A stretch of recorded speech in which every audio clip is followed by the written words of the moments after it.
Hayaan niyo po akong batiin ang lahat ng taga-subaybay at tumatangkilik sa iyong programa, Mami Anex, sa Ang Liham ng Nakaraan Short Story.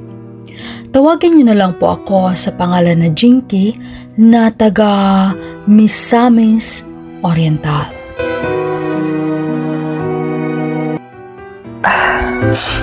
Sana tulog na sila nanay at tatay.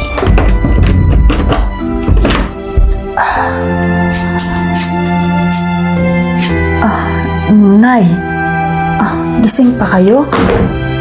Jinky, kanina pa naghintay yung tatay mo sa'yo. Anong oras na? 11:00 na. Ba't ngayon ka lang dumating, ha? Kanina pa yung galit na galit. Kanina pa yung lumalabas ng bahay at tinahanap ka. Hinihintay ka doon sa may kanto. Nag-alala ng masyado ang tatay mo sa'yo.